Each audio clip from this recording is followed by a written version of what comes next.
7 factores constituyen la unidad creada por el Espíritu Santo entre quienes creen en el Señor Jesucristo. Estos 7 factores no son 7 teorías creadas para adornar la eclesiología. Son 7 realidades en las cuales están unidos en cada iglesia local cuantos creen el Evangelio del Señor Jesucristo. Esta unidad es real en toda iglesia local únicamente entre quienes por la obra del Espíritu Santo son hechos miembros de su iglesia de manera orgánica, no únicamente de manera nominal. He considerado 3 de estos factores. Les invito a seguir considerando conmigo el cuarto de estos factores. Glorioso Dios, a ti, Señor, sea toda la gloria, toda la honra, porque tú eres Dios majestuoso. A ti debemos toda nuestra existencia y subsistencia. No hay una sola cosa que disfrutemos que no venga de tu mano. No hay nada por lo cual vivamos, tanto física como espiritualmente, que no sea producto de tu gracia. Hoy estamos aquí con la intención de adorarte. Quizás no logramos llegar con la actitud adecuada, con esa expectativa de poder contemplarte en la hermosura de tu ser, pero te rogamos que nos dispongas y también que nos perdones porque no siempre nos acercamos a ti con la actitud correcta. Y rogamos en los méritos de tu Hijo Jesucristo que seas obrando en nuestras vidas para que podamos responder, Señor, apropiadamente a nuestros deberes. Deberes que en realidad son más privilegios que deberes. Te lo pedimos por los méritos de Cristo Jesús. Amén. Permítanme ir al tema.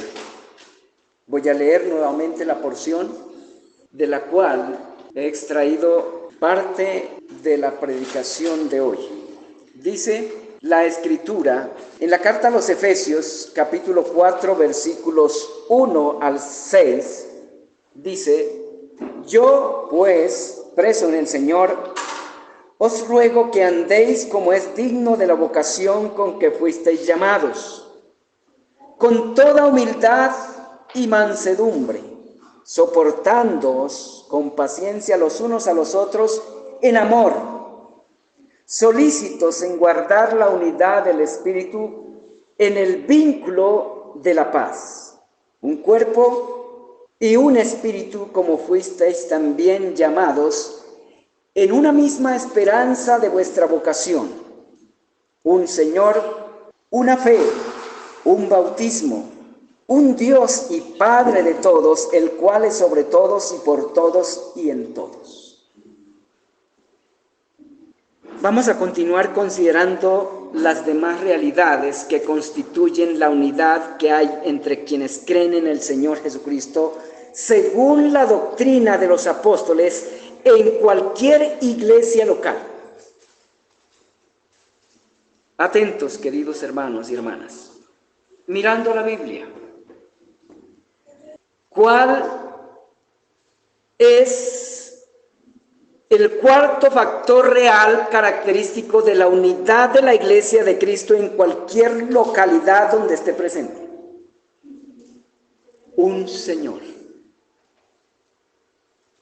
La Iglesia de Cristo es un cuerpo. Tiene un mismo espíritu y una misma esperanza, pero también tiene un solo Señor. ¿Implica esto algo? ¿Tiene esto implicaciones prácticas para cada iglesia local y para cada miembro de cada iglesia local? La cuarta característica de la unidad de los que creen en el Señor Jesucristo según la doctrina de los apóstoles, es que tienen un solo Señor. Vamos a ocuparnos de este factor. No está de más plantear la siguiente interrogante. ¿Quién es el único Señor de la Iglesia conformada por quienes creen en Jesús de Nazaret como el enviado de Dios para salvar al mundo? ¿Quién es el único Señor? El Señor Jesucristo. Todas las iglesias denominadas cristianas admiten que la iglesia de Cristo tiene un solo Señor, pero no en todas se nota el efecto de esa realidad. De igual manera, hay muchas personas, sobre todo en la actualidad, que dicen ser cristianas y pertenecer a la iglesia del Señor Jesucristo, pero no se nota en ellas esta realidad. No en todas las personas que se denominan cristianas se nota que el Señor Jesucristo es su Señor realmente. Espero que Dios nos conceda darnos cuenta que este punto no es solo un concepto teológico para adornar la eclesiología, sin implicaciones prácticas relacionadas con nuestra vida como iglesia y con nuestro ser como individuos, miembros de una iglesia que se denomina ser Iglesia de Cristo. Antes de ocuparnos de las implicaciones de este cuarto elemento, permítanme mencionar algo que no debemos pasar por alto. Si lo pasamos por alto, no sabremos a dónde aplicarlo ni cómo hacerlo.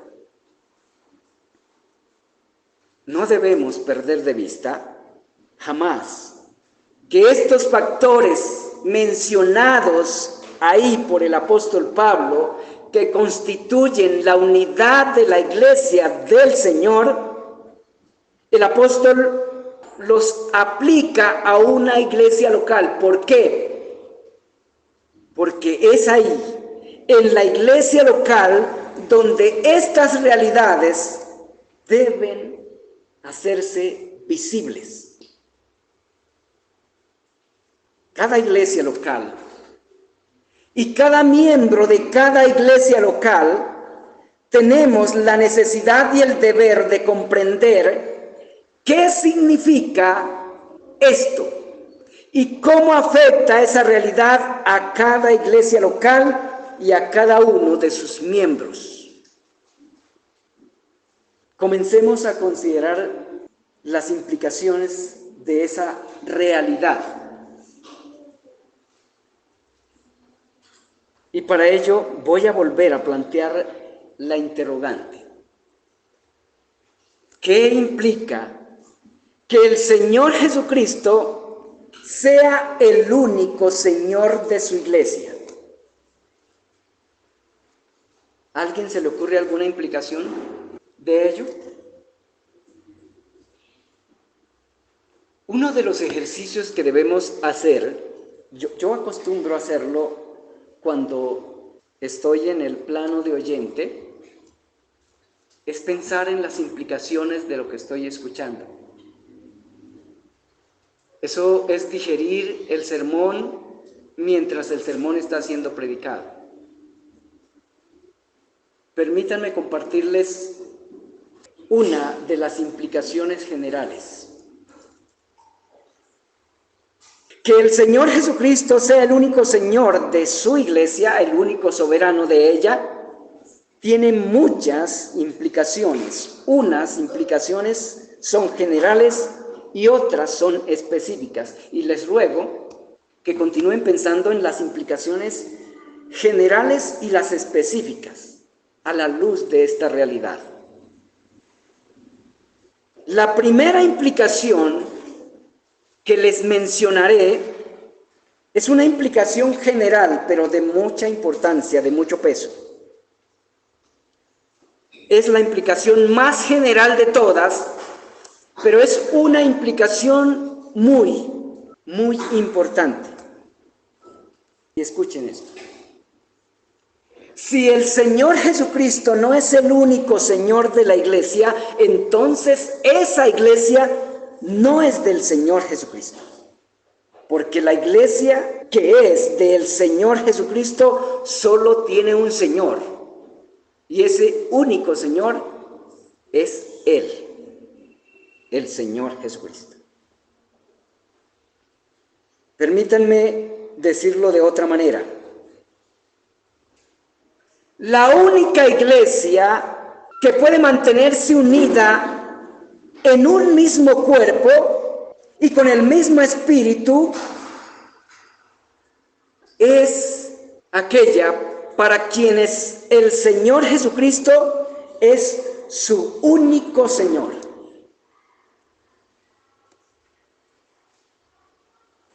Los que no están sujetos al Señor Jesucristo, pueden unirse a la iglesia para algunas cosas, pero no pueden mantenerse unidos entre sí porque no pueden soportar a los otros como deben soportarlos. Y no se pueden soportar porque no pueden mantener la mansedumbre, la humildad, la paciencia y el amor en la potencia necesaria para lograrlo. El apóstol nunca dijo que era fácil mantener la unidad. El apóstol da por sentado que es un asunto sumamente difícil y por ello exhortó a los hermanos de Éfeso que tenían que desarrollar esas virtudes a la máxima potencia. Los verdaderos miembros de la Iglesia de Cristo son sensibles unos a otros, pero no son hiperdelicados, hiperresentidos.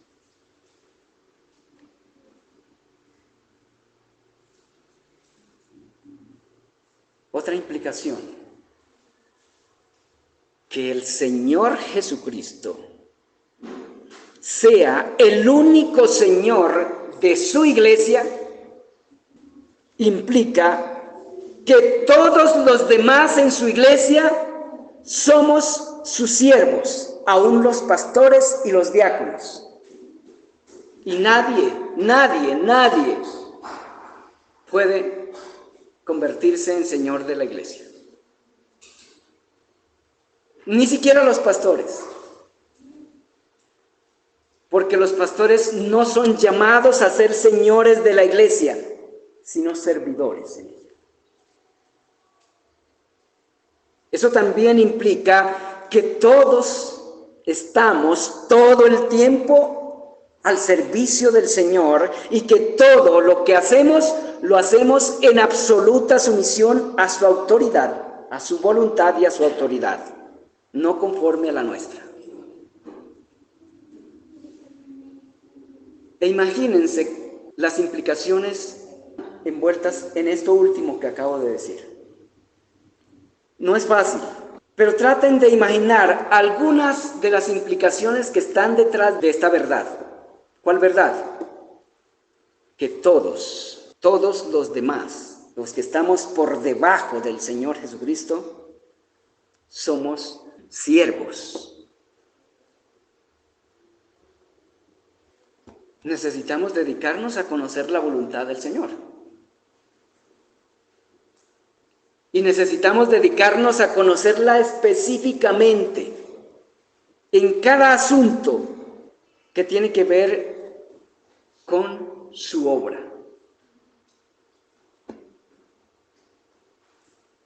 Eso no se va a lograr leyendo la Biblia cada 8 días, cuando en el culto el director o el predicador nos dice: abran su Biblia. Eso tampoco se va a lograr escuchando el sermón y después olvidarnos de su contenido. No se va a lograr. Se logra estudiando la Escritura sobre cada asunto relacionado con la obra del Señor. Dios no es como nosotros, Dios no improvisa. Dios ha organizado todo lo que se debe hacer según su voluntad en cada área de nuestras vidas, de nuestras familias, de nuestra iglesia y de nuestra sociedad. Porque en todas esas esferas tenemos responsabilidades de parte de Dios que cumplir. Incluso Dios me dice cómo debo tratar a cada persona en cada caso y cómo debo reaccionar ante cada asunto problemático. ¿Qué debo hacer con mis propios pecados? Dios nos dice específicamente qué debemos hacer con nuestros propios pecados. Que el Señor Jesucristo sea el único Señor en su iglesia implica que Él es quien designa las funciones que los miembros de su iglesia o los que la conforman deben asumir. ¿Quiénes deben ocuparse de cada función y cómo deben realizarla? Nadie puede hacer en la obra del Señor lo que le parezca. Cada uno tenemos que hacer las cosas que nos corresponden en la obra del Señor como el Señor mismo lo ha designado. El Señor ha encargado a su iglesia múltiples funciones. La iglesia del Señor tiene funciones que cumplir en su interior, pero también tiene funciones que cumplir al exterior de sí misma. Y todas deben ser cumplidas como el Señor lo ha indicado. Toda iglesia del Señor Jesucristo debe saber cuáles son las funciones que debe cumplir en su interior, pero también debe saber cuáles son las que debe cumplir fuera de sí. Voy a terminar con esto. Una de las funciones que la iglesia tiene consigo misma es la función que estamos considerando en estas exposiciones, la de conservar la unidad que el Espíritu ha creado en nosotros como creyentes en el Señor Jesucristo. Esta función involucra a todos los miembros de la iglesia de Cristo en cada lugar donde esté ubicada. Obliga a todos los miembros a acatar los mandatos dados por el Señor para alcanzar ese objetivo. Y el apóstol Pablo fue específico en decir lo que tenemos que hacer para poder cumplir ese objetivo. Sobrellevarnos los unos a los otros con toda humildad, mansedumbre y paciencia en el vínculo de la paz. No es fácil ser cristianos, hermanos. No es sencillo ser miembros de la iglesia. Nadie puede hacerse a sí mismo miembro de la iglesia del Señor. Si nos llamamos creyentes, si nos denominamos cristianos, quiere decir que hemos creído en el Señor Jesucristo como nuestro Salvador, como el Salvador de nuestros pecados, de nuestra culpa y de la condenación que merecíamos. Pero eso debe ser demostrado asumiendo el compromiso voluntariamente, no bajo la presión de nadie. Asumiendo el compromiso de funcionar como miembro del cuerpo de Cristo, movido por su Espíritu, en una iglesia local en particular. Un creyente deja duda de su condición verdadera de creyente cuando anda de iglesia en iglesia y con ninguna iglesia tiene ningún compromiso, ninguna responsabilidad. De una persona que ande de esa manera, no se puede afirmar que realmente sea creyente. Puede que lo sea, pero ignora las Escrituras en cuanto a lo que es un creyente. Si comenzamos a revisar desde un principio cómo el Padre comenzó a dar respuesta a la petición de su Hijo, nos daremos cuenta que todos cuantos creían en el Señor como su Salvador, siempre se unían a los demás creyentes localizados en ese mismo lugar y perseveraba con ellos en la comprensión más profunda y amplia del Evangelio y en la vivencia de ese Evangelio en la medida en que lo iban comprendiendo. Ese es el primer distintivo básico de una persona que cree verdaderamente el Evangelio del Señor Jesucristo. Se une a los que en ese lugar han creído el Evangelio y no se une ocasionalmente, sino que se vincula a ellos asumiendo los compromisos que el Señor le demanda que asuma en una iglesia local en particular. Pero eso no ocurre por la presión de los pastores, ocurre por la obra del Espíritu Santo en cada persona que cree verdaderamente en el Señor Jesucristo. El Espíritu obra de una manera que el individuo responde voluntariamente y con gozo, porque en realidad los deberes en la iglesia del Señor Jesucristo son privilegios, más que deberes. Y por eso los creyentes que van entendiendo eso se gozan de ser parte de la obra más gloriosa de Dios en todo el universo, que es su iglesia.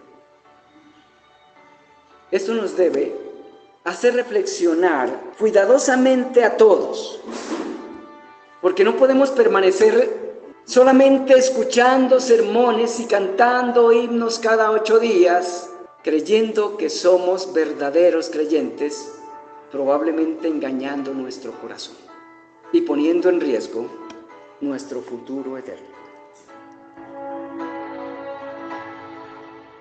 Si el Señor Jesucristo no es realmente el único Señor de la Iglesia, es imposible que la Iglesia pueda conservar la unidad, porque la unidad de la Iglesia depende también de que en realidad el Señor Jesucristo sea su único Señor. Es imposible conservar la unidad entre quienes no tienen al Señor Jesucristo como su único Señor soberano.